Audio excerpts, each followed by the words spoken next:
भारत के दक्षिणी राज्य केरल में हर साल 2 से 3 हजार लोग अपना धर्म बदलकर इस्लाम अपना लेते हैं। लेकिन इन बड़े आंकड़ों के पीछे कुछ ऐसे काले सच छिपे हैं जो दुनिया की नजरों से ओझल हैं। जैसे कि कुछ भोली भाली जवान लड़कियों को धोखेबाज लोग ड्रग्स देकर, उनके जज्बातों से खेलकर या यहाँ तक कि जबरदस्ती उनका धर्म बदलवा देते हैं। इसके बाद उनका ब्रेन वॉश किया जाता है और उन्हें झांसा देकर मिडिल ईस्ट ले जाकर आतंकियों की गुलाम और मानव बम बना दिया जाता है। आम जनता के बीच छिपकर रहने वाले ये आतंकी इसे बड़े फख्र से लव जिहाद का नाम देते हैं। केरल, जहां अलग अलग धर्मों के लोग हमेशा से शांति और भाईचारे के साथ रहते आए हैं, वहां यह समस्या काफी गंभीर रूप ले चुकी है। इसी वजह से 3 लड़कियों की सच्ची घटनाओं से प्रेरित होकर 2023 में द केरल स्टोरी नाम की एक फिल्म रिलीज हुई। इस फिल्म का मकसद लोगों को अपने आसपास फैले धार्मिक फरेब और मीठी मीठी बातें करने वाले लड़कों के जाल से सावधान करना है। कहानी की शुरुआत शालिनी नाम की एक लड़की से होती है, जिसका जन्म एक खुशहाल हिंदू परिवार में हुआ है। वह एक नर्सिंग कॉलेज में एडमिशन लेती है,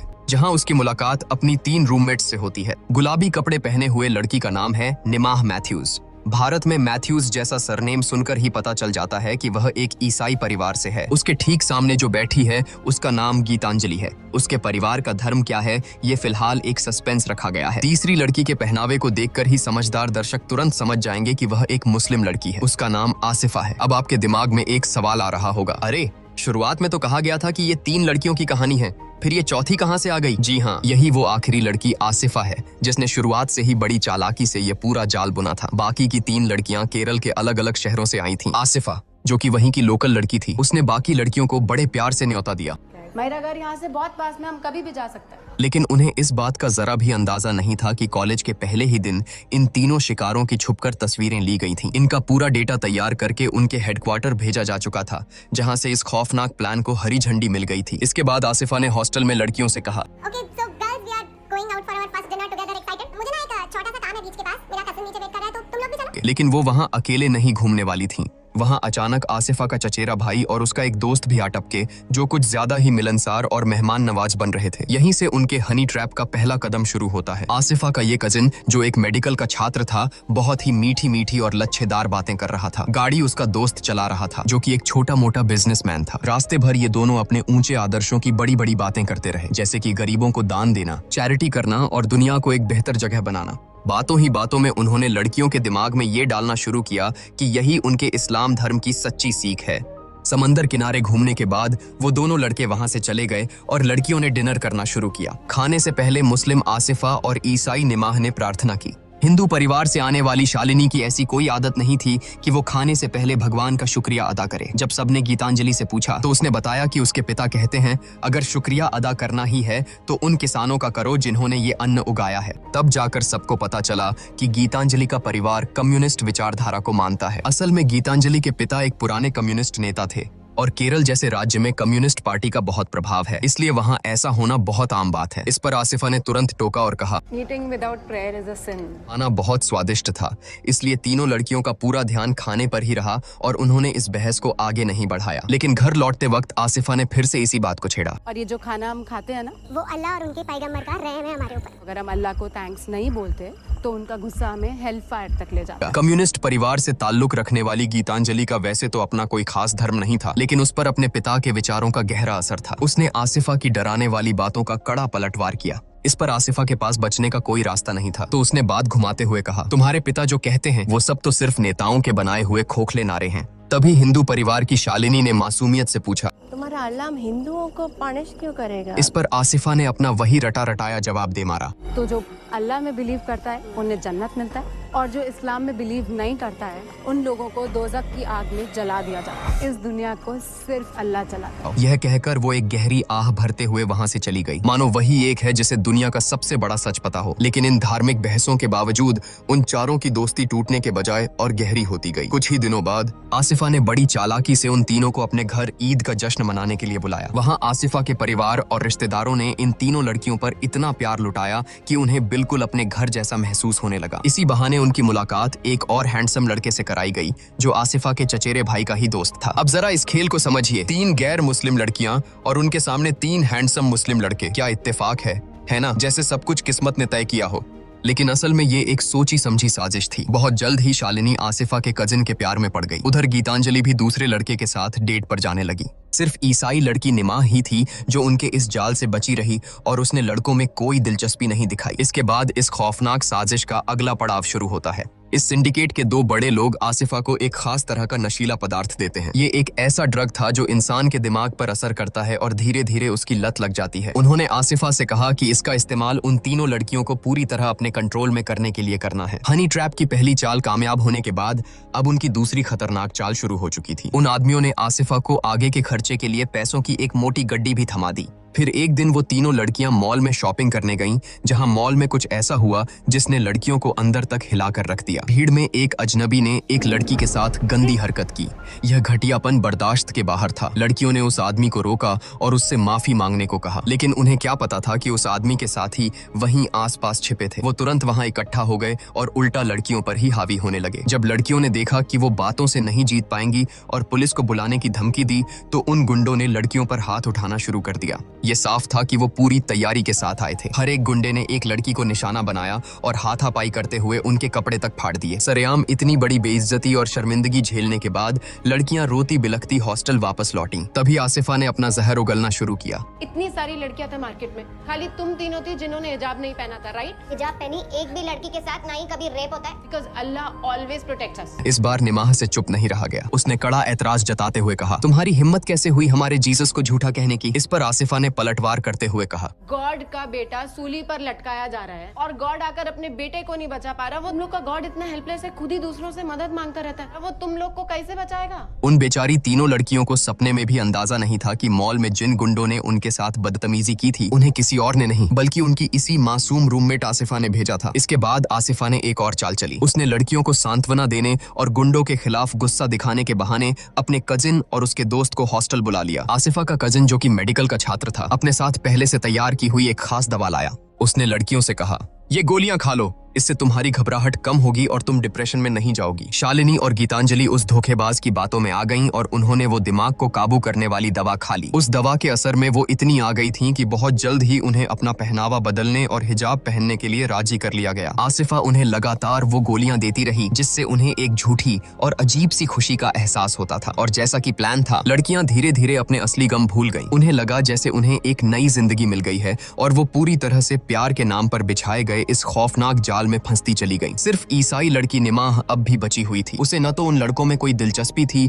और आसिफा के इस रोज रोज के धर्म प्रचार से उसे सख्त चिढ़ होने लगी थी। इसी बीच उनकी तीसरी खतरनाक चाल, यानी प्रेग्नेंट करके शादी के लिए मजबूर करना, भी तेजी से अपना काम कर रही थी। झूठे प्यार का नशा शालिनी के सिर चढ़कर बोल रहा था। जब छुट्टियों में शालिनी अपने घर गई तो उसने हिंदू रीति रिवाजों को मानने से साफ इनकार कर दिया और अपनी ही परंपराओं का कड़ा विरोध करने लगी। गीतांजलि का हाल भी कुछ ऐसा ही था। छुट्टियां खत्म होने के बाद जब वो हॉस्टल लौटी तो उसने शालिनी के सामने अपने ही पिता की खूब बुराई की। गीतांजलि को इस बात का रत्ती भर भी अंदाजा नहीं था कि बहुत जल्द उसे अपने इन्हीं शब्दों पर इतना पछतावा होने वाला है कि वो उसे बर्दाश्त भी नहीं कर पाएगी। अब तक शालिनी और गीतांजलि उनके 3 खतरनाक जालों में पूरी तरह फंस चुकी थीं। अब बारी थी चौथी चाल की, यानी उन्हें एक कट्टरपंथी मौलवी के पास ब्रेन वॉश की शिक्षा के लिए ले जाना। उन्हें सच्चा ज्ञान देने का लालच देकर वहां ले जाया गया, जहां उनकी मुलाकात एक ऐसी लड़की से होती है जो कभी हिंदू हुआ करती थी, लेकिन अब पिछले 1 महीने से कुरान पढ़ना सीख रही थी। उसके साथ उसी बैच में कुल 48 और लड़कियां भी आई थीं, जिनमें से कुछ हिंदू थीं तो कुछ ईसाई। इत्तेफाक से उन सभी ने किसी न किसी हैंडसम मुस्लिम लड़के से प्यार किया था और उसी प्यार की खातिर अपना घर बार और माता पिता को छोड़कर इस्लाम कबूल कर लिया था। शालिनी और गीतांजलि को इस बात का जरा भी एहसास नहीं हुआ कि इतने सारे इत्तेफाकों के पीछे कितनी खौफनाक साजिश रची जा रही है। उल्टा उन्हें तो उन लड़कियों के लिए बुरा लग रहा था कि कैसे धर्म और समाज उनके सच्चे प्यार के बीच दीवार बन रहे हैं। तभी अचानक शालिनी की तबीयत बिगड़ने लगी। जब वो अस्पताल जांच के लिए गई तो पता चला कि वो प्रेग्नेंट है। जब उसने ये बात आसिफा के कजिन को बताई तो उसका जवाब सुनकर शालिनी के पैरों तले जमीन खिसक गई। उसने साफ मुकरते हुए कहा, मैं नहीं मान सकता।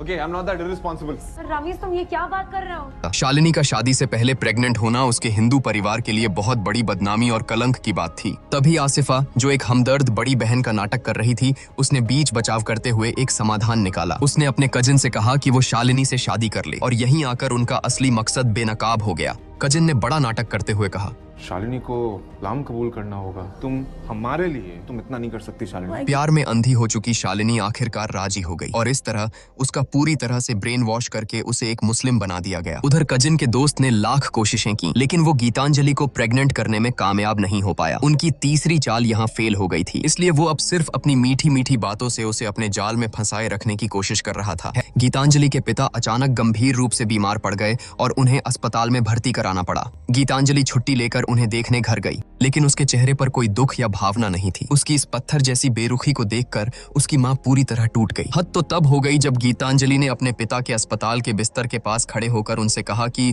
उन्हें ये सजा अल्लाह की नाफरमानी करने की वजह से मिली है। गीतांजलि ने अपने गंभीर रूप से बीमार पिता पर थूक कर नास्तिकों के प्रति अपनी नफरत जाहिर की और वहां से चली गई। लेकिन उसका बॉयफ्रेंड लगातार उस पर दबाव डाल रहा था, क्योंकि वो उसे बेचकर मिडिल ईस्ट भेजना चाहता था। शायद गीतांजलि के अंदर बचपन से ही एक विद्रोही स्वभाव था। प्यार के नाम पर रचे गए इस धोखे के भारी दबाव के बीच अचानक उसकी आंखें खुल गईं। उसने अपने बॉयफ्रेंड से साफ कह दिया, ये तो अच्छा है कि तू निकला इम्पोर्टेंट, वरना मेरा हाल भी शालिनी जैसा हो जाता और मैं भी तेरे बच्चे की माँ बन जाती। यह शब्द सुनते ही उसका बॉयफ्रेंड गुस्से से पागल हो गया। उसने फोन काट दिया और तुरंत गीतांजलि को उसकी न्यूड तस्वीरें और वीडियो भेज दिए, जो उसने तब छुपकर खींचे थे जब गीतांजलि नशे में थी। उसने गीतांजलि को धमकी देते हुए कहा, कर सीरिया चलेगी तू, और अगर ना बोलेगी तो तेरा वीडियो मैं करूंगा वायरल सोशल मीडिया पे। इस ब्लैकमेलिंग ने गीतांजलि को एक ऐसी अंधी गली में धकेल दिया जहां से कोई रास्ता नहीं जाता था। वो घर गई और अस्पताल से डिस्चार्ज होकर आए अपने पिता से आखिरी बार मिली। उसे अंदर ही अंदर बहुत पछतावा हो रहा था कि उसने कम्युनिस्ट विचारधारा को ठीक से क्यों नहीं समझा। साथ ही उसे अपने पिता पर भी गुस्सा आ रहा था कि उन्होंने कभी उसे नहीं बताया कि बाहरी दुनिया में ये धार्मिक कट्टरपंथी कितने खतरनाक हो सकते हैं। इतनी तकलीफ में होने के बावजूद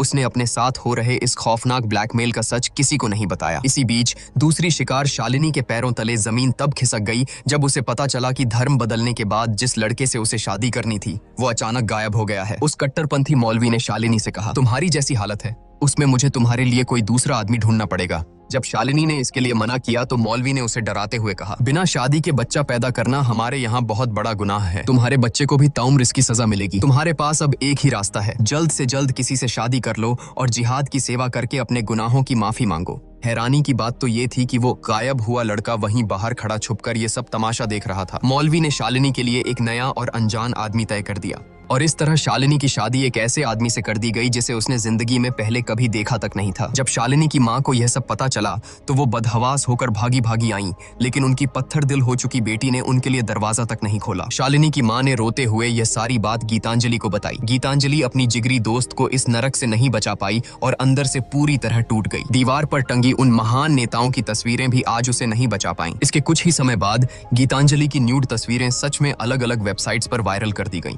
हर तरफ से मिल रही गालियों, तानों और बदनामी को वो बर्दाश्त नहीं कर पाई और उसने फांसी लगाकर अपनी जान दे दी। अपनी दोस्त की इस दर्दनाक मौत से बिल्कुल बेखबर शालिनी अब मिडिल ईस्ट जाकर अपने गुनाहों की माफी मांगने के उस खौफनाक सफर पर निकल चुकी थी। देश के बाहर एक ट्रांजिट स्टेशन पर उसे अचानक अपनी पुरानी रूममेट निमाह का फोन आया, जिससे बहुत दिनों से बात नहीं हुई थी। निमाह ने उसे जो बताया उसने शालिनी के पैरों तले जमीन खिसका दी। उसने बताया कि जिस धोखेबाज लड़के को शालिनी लापता समझ रही थी वो मरा या गायब नहीं हुआ है, बल्कि उसने कॉलेज में एक नई लड़की को अपने जाल में फंसा लिया है। इतना ही नहीं, उस धोखेबाज के दोस्त ने निमाह का पीछा किया और जब वो नहीं मानी तो उसने निमाह की ड्रिंक में नशीली दवा मिला दी। निमाह को बंधक बनाकर रखा गया और लगातार 7 दिनों तक हर रोज 20 आदमियों ने उसका रेप किया। किसी तरह वो अपनी जान बचाकर वहां से भाग निकली। निमाह ने शालिनी को गीतांजलि की दर्दनाक मौत और इस पूरी भयानक साजिश का सारा सच एक ही सांस में बता दिया। शालिनी के लिए एक साथ इतना बड़ा सच बर्दाश्त करना नामुमकिन था। परेशान होकर उसने अपने नए पति को यह सब बताया, लेकिन इतने धोखे खाने के बाद भी उसका ब्रेन वॉश इस कदर हो चुका था